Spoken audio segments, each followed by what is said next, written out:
Welcome to CSPONKARTHIKEYAN YouTube channel. This is the first time you watch my video, subscribe my video. And today's topic is translation, especially in translation, kinds of equivalence. So, equivalence, the equivalent word for from SL text to TL text. So, in general, in translation, equivalence means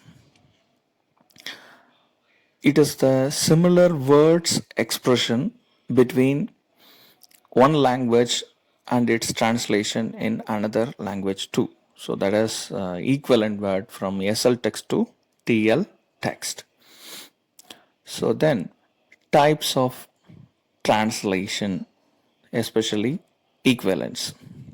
According to Popovic, he distinguished four types of translation equivalence. Four types of equivalence. First thing is linguistic equivalence, paradigmatic equivalence, stylistic equivalence, as well as stylistic translational equivalence. Fourth one is textual equivalence. First of all, linguistic equivalence.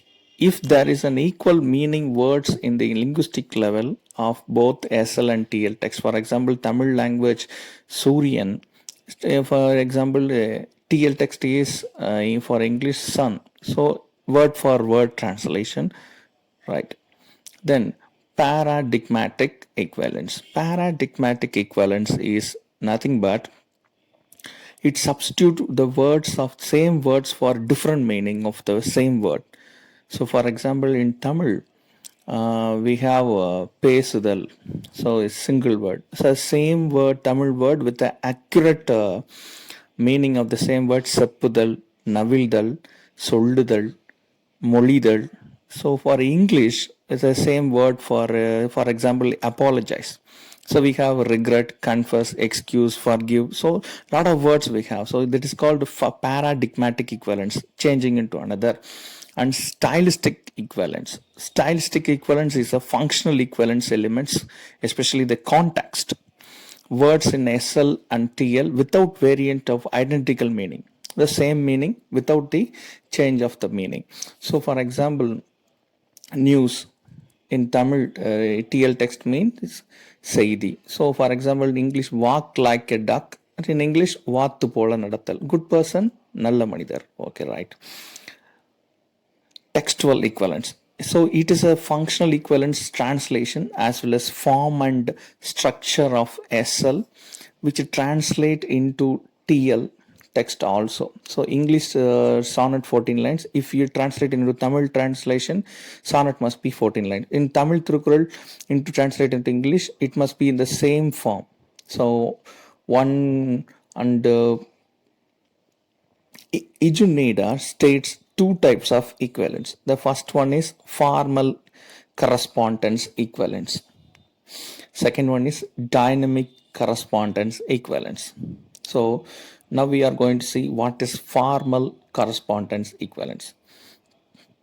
Formal correspondence equivalence focuses on form, content, and message of SL text. For example, word for word, poetry for poetry, sentence for sentence, for form for form. So Jinida calls it as a gloss translation. Gloss.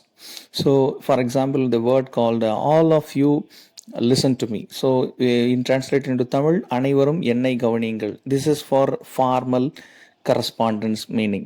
So all of you listen to me means அனைவரும் என்னை கவனியுங்கள். This is the side of formal dynamic correspondence. So second thing is dynamic correspondence. So it forms in the basis of equivalent effect that connects between TL receiver and SL languages content.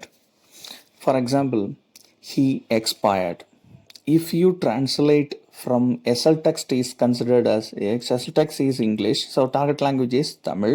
So we translate he expired means our uyir pirindadu. That is dynamic equivalence. Correct. But for example, the equivalent like formal equivalence is our kalavadiyanar. It's totally wrong. Absolutely. So our kalavadiyanar, it's not a right meaning of the SL text.